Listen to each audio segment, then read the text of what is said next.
हो गया। देखें इसको क्लियर कर रहा है, स्क्रीनशॉट ले लेना क्योंकि वापस नहीं आता क्लियर वाला। तो देखें यहाँ पर इसको बेसिक और देख लें।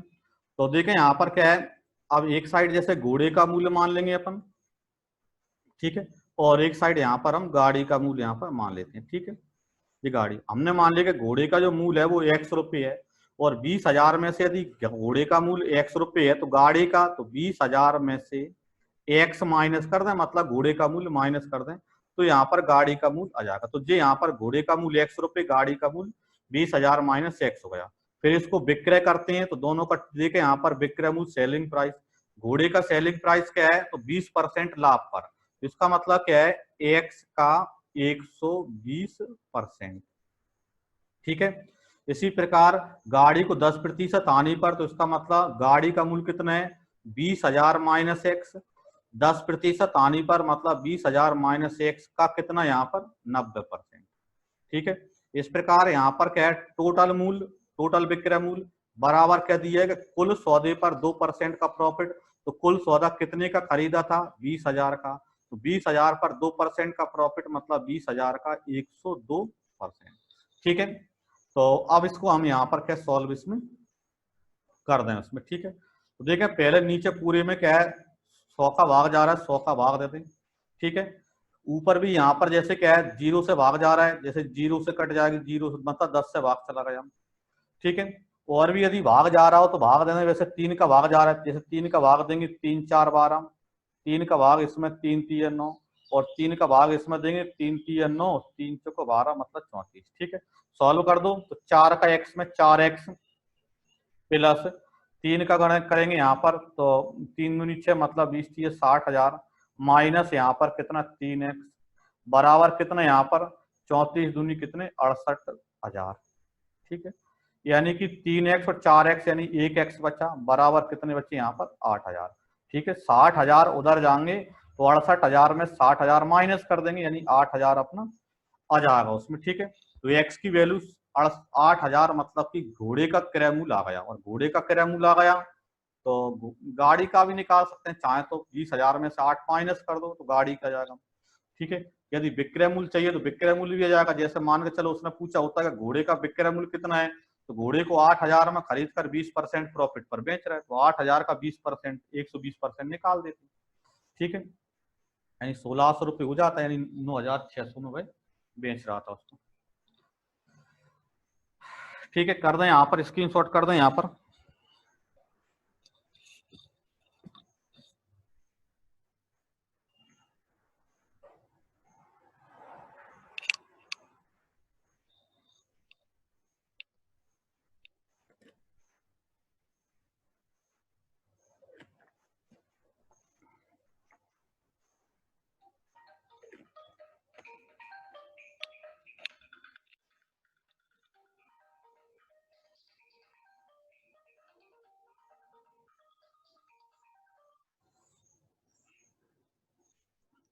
हेलो, हाँ, कहाँ लगाया?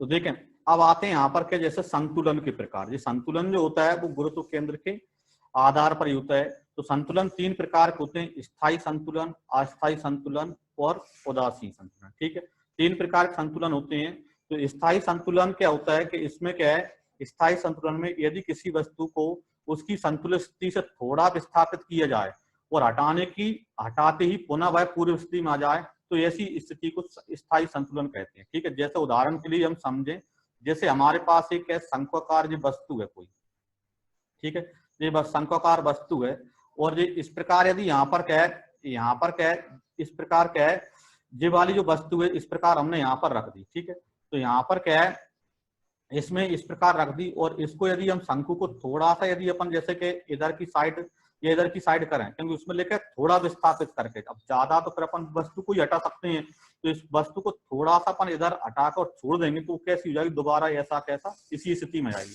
ठीक है, तो स्थायी संतुलन क्या होता है कि यदि किसी वस्तु को उसकी संतुलन की स्थिति में, जैसे यहाँ पर शंकु रखा है और शंकु रखा है और इसको थोड़ा इधर या इधर कहीं पर भी हम करके थोड़ा आगे पीछे करके छोड़ देती हैं तो दोबारा क्या है वो इसी स्थिति में दोबारा आ जाती है। तो ऐसी जो स्थिति होती है वो क्या कहलाती है, स्थायी संतुलन कहलाती है। ठीक है जी, यहाँ पर समझे। दूसरा देखें यहाँ पर क्या है, अस्थायी संतुलन। तो अस्थायी संतुलन क्या होता है कि यदि किसी वस्तु को उसकी संतुलन अवस्था से थोड़ा सा विस्थापित करके छोड़ने पर वह पुनः संतुलन की अवस्था में ना आए तो इसे अस्थायी संतुलन कहते हैं।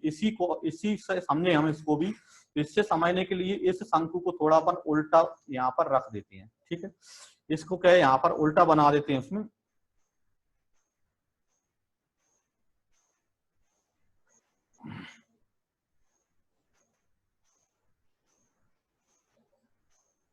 देखें इसके लिए अपन थोड़ा इसको उल्टा बना देते हैं यहाँ पर। ठीक है जी, हमने यहाँ पर इसको बना दिया।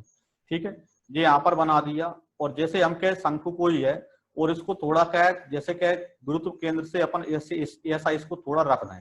ठीक है, यहाँ पर क्या है इस प्रकार यदि हम थोड़ा यहाँ पर इस प्रकार रख दें इसको उल्टा, ठीक है, और रख दें और फिर इसको क्या कहीं पर भी दाएं बाएं अपन थोड़ा सा यदि विस्थापित करके यदि छोड़ेंगे तो विस्थापित करके छोड़ेंगे तो ये वाला जो क्या शंकु है दोबारा इस स्थिति में नहीं आएगा। थोड़ा सा ही विस्थापित करके यदि हम इसको छोड़ देंगे तो जो इस प्रकार रखा है थोड़ा सा विस्थापित करने पर भी इसकी कंडीशन बिगड़ जाएगी, मतलब पुनः ये अपने आप उसी स्थिति में नहीं आएगा। तो ये क्या कंडीशन जो होती है वो कौन सी होती है, अस्थायी संतुलन की है इसमें। ठीक है, ये कौन सी यहाँ पर अस्थायी है, यहाँ पर थोड़ा सा विस्थापित करने के बाद उसी अवस्था में आ जाए अपने आप तो वो क्या हो जाएगा, स्थायी संतुलन हो जाएगा। तीसरी क्या है कंडीशन उसकी आती है उदासीन संतुलन।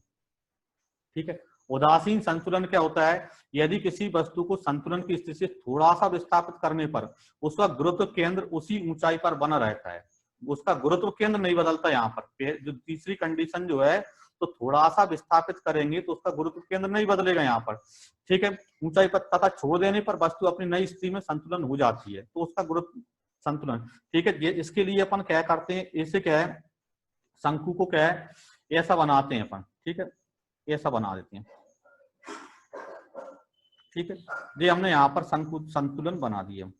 ठीक है, तो ये यहाँ पर क्या शंकु है और अब इसको थोड़ा भी क्या जैसे इधर की ओर या इधर की ओर अपन घुमा दें यहाँ पर आड़ा तेरा तो ये क्या यहाँ पर क्या थोड़ा सा विस्थापित करने पर जो इसका क्या गुरुत्व केंद्र रहेगा वो वैसा वैसा रहेगा।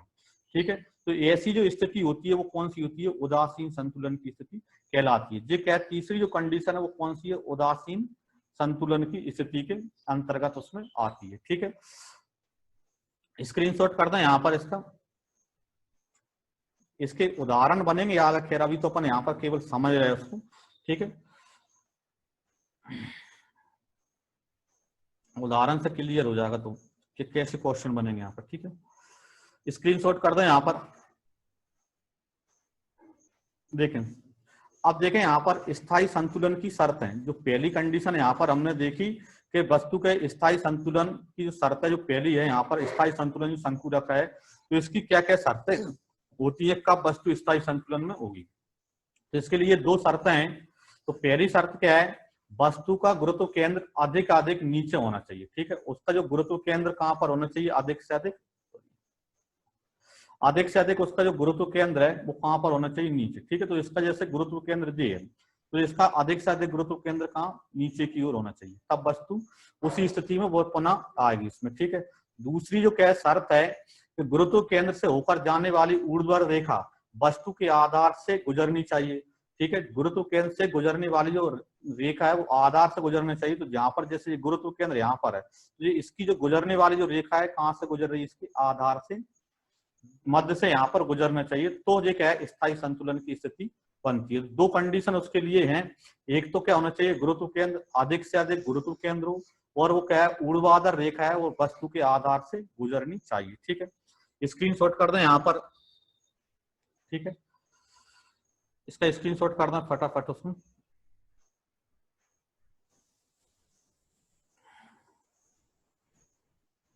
देखें अब इसके क्या क्वेश्चन जो बनते हैं वो दैनिक जीवन में संतुलन के अनुप्रयोग देखें वो देखें यहाँ पर। ठीक है, इनसे संबंध तो यहाँ पर क्या है जैसे क्या है पहला जो क्वेश्चन बार बार क्वेश्चन बनते हैं जी कि जहाजों के पेंदे में भारी पदार्थ भरा जाता क्यों। जहाज क्या है, जैसे क्या है जहाज जैसे होते हैं, जैसे जहाज होते हैं तो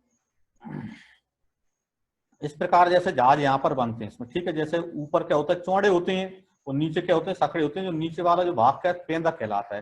तो यहाँ पर क्या होता है कि जहाज जो होता है तो नीचे इस प्रकार जो क्या चलता है समुद्र में चलता है, यहाँ पर इस प्रकार समुद्र में जहाज चलता है इसमें। तो इसका जो पेंदा जो नीचे वाला जो भाग है इसमें भारी पदार्थ भरा जाता है, क्यों? तो इसका क्या है, जहाजों के पेंदे पर भारी पदार्थ भरा जाने के कारण क्या है, गुरुत्व केंद्र के कारण, ठीक है। इसमें क्या गुरुत्व केंद्र क्या होता है कि यहाँ पर जितना अधिक भाग पदार्थ यहाँ पर भरा होगा, इस पेंदे में जितना अधिक पदार्थ भरा होगा, इसका क्या है स्थायी संतुलन की स्थिति उतनी ज्यादा होगी। क्योंकि हमने पढ़ा है कि स्थायी संतुलन के लिए कंडीशन क्या है कि उसका क्या है, यहाँ पर स्थायी संतुलन की पहली कंडीशन है कि वस्तु का गुरुत्व केंद्र अधिक से अधिक होना चाहिए, और वस्तु का जो गुरुत्व केंद्र अधिक से अधिक का होगा जब जो नीचे वाला जो पेंदा अधिक से अधिक भारी होगा। इसलिए यहाँ पर गुरुत्व केंद्र को बढ़ाने के लिए इसका जो क्या है, इसमें यहाँ पर क्या भारी पदार्थ भरे जाते हैं जहाज के पेंदे में, ठीक है। जहाज जो क्या होता है इस प्रकार चलते हैं ऊपर चौड़े नीचे सकरे, तो जो पेंदा नीचे वाला होता है इसमें भारी पदार्थ भरा होने का कारण क्या है कि उसमें गुरुत्व केंद्र बनाए रखने के लिए, ठीक है। दूसरा देखें, यहाँ पर कुछ खिलौने के पेंदे शीशा भरकर भारी बना दिए जाते हैं, ठीक है। कुछ खिलौने भी जैसे क्या होते हैं कि कई बार देखा होगा कि अपन के बच्चों के खिलौने आते हैं तो उनको छोड़ते हैं तो वो दोबारा वैसी वैसी स्थिति में जाती हैं। उसमें क्या होता है कि उसका भी जो पेंदे होते हैं उसमें नीचे भारी पदार्थ भरा जाता है, जिससे उसका गुरुत्व केंद्र क्या हो जाता है, बढ़ जाता है, जिससे वह स्थायी संतुलन की स्थिति में आ जाता है, ठीक है। कई खिलौने इस प्रकार के आते हैं इसमें, ठीक है। फिर चौथा देखें, यहाँ पर ये क्वेश्चन यहाँ पर मोस्ट है यहाँ पर, ठीक है। चौथा वाला तीसरा चौथा वाला, तो तीसरा वाला देखें, पीठ पर बोझा लादने वाले मजदूर तथा पहाड़ों पर चढ़ते समय मनुष्य को आगे की ओर झुकना पड़ता है तो गुरुत्व केंद्र बढ़ाने के लिए, ठीक है। जैसे यहाँ पर क्या होता है कि पहाड़ है, ठीक है, पहाड़ पर क्या होता है कि कोई व्यक्ति यदि चढ़ता है तो वह थोड़ा सा आगे की ओर झुक जाता है, ठीक है। और आगे की ओर झुकने से क्या होता है, जो उसका जो गुरुत्व केंद्र यहाँ पर स्थायी संतुलन की स्थिति में आ जाता है, ठीक है। तो जो गुरुत्व केंद्र यहाँ पर क्या, पीठ पर बोझा लादने वाले मजदूर तथा पहाड़ों पर चढ़ते समय मनुष्य को आगे की ओर झुकना पड़ता है तो गुरुत्व केंद्र को बनाए रखने के लिए उसको आगे की ओर झुकना पड़ता है, ठीक है। और भी देखें, जैसे पीसा की मीनार तिरछी है, होते हुए भी नहीं गिरती, क्योंकि उसका कारण भी क्या है कि उसके पीसा मीनार काफी तिरछी है, तो उसका गुरुत्व केंद्र इस प्रकार मध्य में यहाँ पर काम कर रहा है। तो इस गुरुत्व केंद्र की स्थिति के कारण, गुरुत्व केंद्र के कारण वह स्थायी संतुलन में क्या है, बनी हुई है। तिरछी होने के बाद उसका जो क्या है, गुरुत्व केंद्र इस प्रकार रखा गया है कि वो यहाँ पर मध्य में इस प्रकार आ रहा है, ठीक है। तो इससे यहाँ पर पीसा की मीनार तिरछी होते हुए भी गिरती नहीं है। तुमने कई बार देखा होगा, जैसे क्या होता है सड़क पर हम जाते हैं तो सड़क पर टर्न होता है, तो टर्न होता है तो जो बाहरी वाला जो भाग होता है जी वाला जो थोड़ा उठा हुआ होता है। यहाँ पर देखा होगा कि जब क्या सड़क पर टर्न देते हैं तो सड़क पर जब टर्न दिया जाता है तो बाहरी वाला भाग क्या होता है थोड़ा सा, यहाँ पर क्या होता है कि उठा हुआ होता है। उठा होने के कारण भी क्या है कि यदि उठा हुआ नहीं होगा तो उसके हम जैसे ही टर्न लेंगे तो गाड़ी क्या ऊपर उठेगी और उसका गुरुत्व केंद्र डिस्टर्ब हो जाएगा, जिससे गाड़ी पलट जाएगी। तो इसको गुरुत्व केंद्र को बनाए रखने के लिए यहाँ पर जो क्या सड़क होती थोड़ी सी ऊंचाई पर बनाई जाती, ठीक है, ऊंचाई पर बनाई जाती, जिससे क्या है मोड़ पर क्या गाड़ी जो वगैरह वाहन होती है वो पलटती नहीं है यहाँ पर, ठीक है। ये अपन को उसमें यहाँ पर देखना, ठीक है। तो इन क्वेश्चन है यहाँ पर, जैसे कि पीसा की मीनार वाला है, पीठ पर बोझ लादने वाले, जहाज वाले, एक सड़क पर क्या है, यहाँ पर क्या जो क्या थोड़ा सा ऊपर बनाया जाता है तो गुरुत्व केंद्र को बनाए रखने के लिए बनाया जाता है, ठीक है। इसका स्क्रीनशॉट यहाँ पर हम कर दें, ठीक है।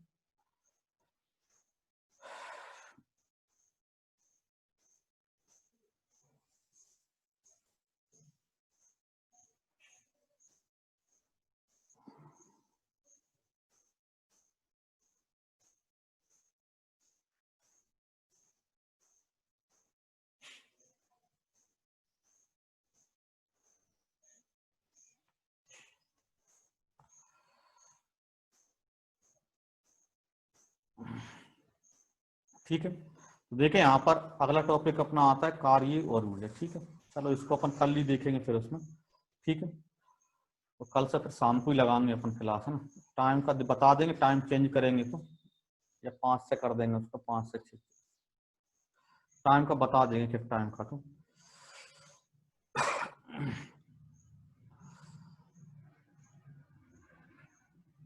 और किसी कुछ पूछना हो, किसी कोई